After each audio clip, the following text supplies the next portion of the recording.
ইয়া আইয়ুহাল্লাযীনা আমানুত্তাকুল্লাহ, হে ঈমানওয়ালা, ওয়া কুনু মা'আস সাদিকিন। এই যে কাব ইবনে মালিক যেরকম সত্যবাদী, মুরারা যেরকম সত্যবাদী, হিলাল যেরকম সত্যবাদী, এদের মতো যারা সত্যবাদী, তোমরা সেই সত্যবাদীদের সঙ্গ অবলম্বন করো। সুবহানাল্লাহ। যারা চালাকি করে তাদের সাথে থাকিও না, এই কাবের মতো সত্যবাদীদের অনুসরণ করো। আর একদল বলে সাহাবী গুনাহ করছে, সাহাবী এই করছে সেই করছে, যে এখানে সাহাবীদের হালত দুইটা ছিল।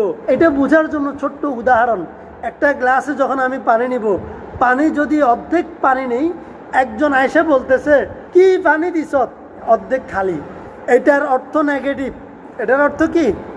নেগেটিভ, নেতিবাচক, গ্লাসের অর্ধেক খালি। আরেকজন আসি বলে যে গ্লাসের অর্ধেক পানি। যখন কেউ বলে যে গ্লাসের অর্ধেক পানি, তখন এটা পজিটিভ উত্তর, পজিটিভ মন্তব্য। যখন কেউ বলে যে গ্লাসের অর্ধেক খালি, তখন এটা নেগেটিভ মন্তব্য, নেগেটিভ উত্তর। যে খালি বলে তার ইন্টেনশন খারাপ, তার উদ্দেশ্য দোষ ধরা। এখন সাহাবায়ে কেরামের এখানে হালত দুইটা, একটা হচ্ছে যে জিহাদের মাঠে যায় নাই, আরেকটা হচ্ছে যে না যাওয়ার কারণে দিল বেকারার হয়ে গেছে, তওবা করতে করতে, কান্না করতে করতে আল্লাহর দরবারে চোখ শুকায় ফেলছে। কোনটা দেখানো উদ্দেশ্য? কান্না করতে করতে শেষ, তওবা পড়তে পড়তে শেষ। এটা হচ্ছে যে তাদের মূল চরিত্র। জিহাদে যায় নাই এটা মূল চরিত্র না। মূল চরিত্র হইল একটু ভুল হওয়ার সাথে সাথে তারা আল্লাহর দরবারে কান্নাকাটি করতে করতে বেকারার হয়ে গেছে।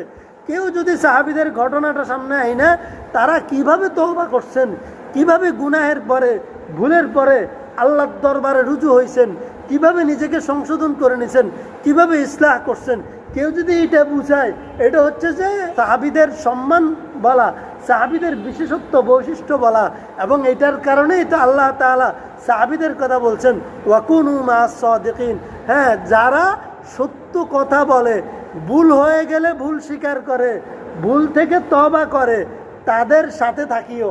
সাহাবীদের বিশেষত্ব ছিল তাদের জীবনে মানবিক ভুল হইলেও আমাদের জীবনে হতে হবে, কিন্তু তাদের অবস্থা ছিল কি, মানবিক ভুল ভ্রান্তি যেটাই হয়েছে সাথে সাথে তওবা করে কান্নাকাটি করে আল্লাহর কাছে এত আপন হয়েছে, রসুলের কাছে এত আপন হয়েছে, আল্লাহ তাআলা তাদেরকে আইডল বানিয়ে দিয়েছেন। পৃথিবীর বুকে কিয়ামত পর্যন্ত সব মানুষকে বলছেন, সাহাবীরা ভুল হইলে ভুল স্বীকার করে, ভুল হইলে তওবা করে, তোমরা তাদের অনুসরণ করো, তোমরাও ভুল হইলে তওবা করো, তারা যেভাবে তওবা করছে।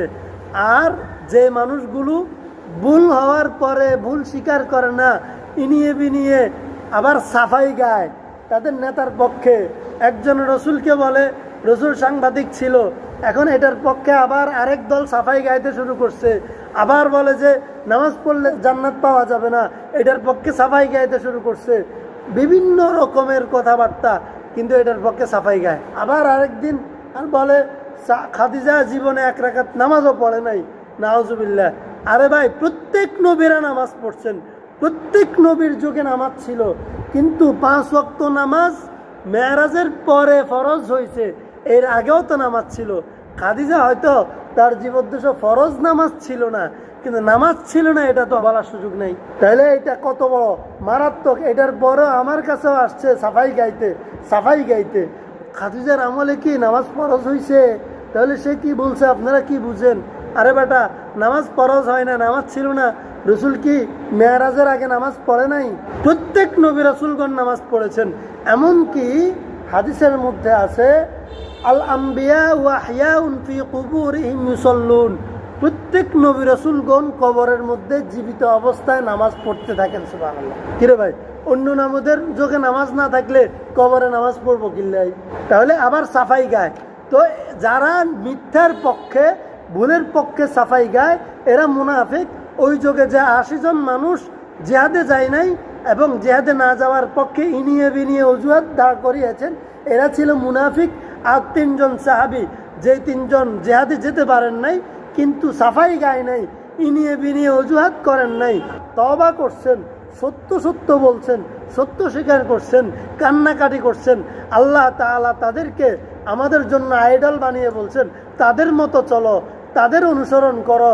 ভুল হবে তোমার জীবনে, ভুল হইলে তওবা করো, ভুল হইলে আল্লাহর দরবারে কান্নাকাটি করো, ইস্তিগফার পড়ো, এবং আল্লাহ তাআলা সাহাবীদের সম্মান বলেন যে তারা তওবা করার কারণে, আল্লাহর দরবারে কান্নাকাটির করার কারণে, সত্যের উপর ওঠার কারণে রাদিয়াল্লাহু আনহুম ওয়া রাদু আনহু, আল্লাহ বলেন যে তারা আমার উপর রাজি, আমিও তাদের উপর রাজি। সুবহানাল্লাহ। আল্লাহ কয় সন্তুষ্ট, আর হেতারা এসে অভিযোগ করত।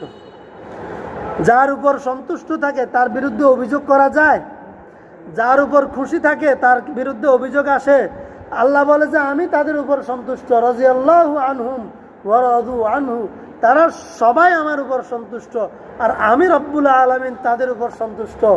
যালিকা লিমান খাশিয়া রাব্বা, তাদের ভিতরে আল্লাহর ভয় যথাযথ ছিল, তাকওয়া যথাযথ ছিল, ইস্তিগফার যথাযথ ছিল, সত্যবাদিতা যথাযথ ছিল।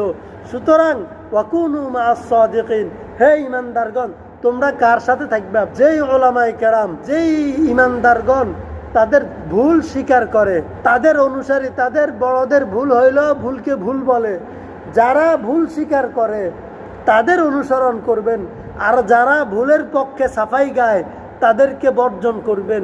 কারণ যারা ভুল স্বীকার করে তারা সাহাবীদের অনুকরণে তাকওয়ার উপর প্রতিষ্ঠিত, আর যারা ভুলের পক্ষে সাফাই গায় এবং ভুলের পক্ষে অজুহাত দাঁড় করায় তারা মুনাফিক। তাহলে আমরা কাদের পিছনে চলবো বুঝতে পারছি তো? ইনশাআল্লাহ। ইনশাআল্লাহ আল্লাহ তাআলা আমাদের প্রত্যেককে কবুল করুন, আমিন।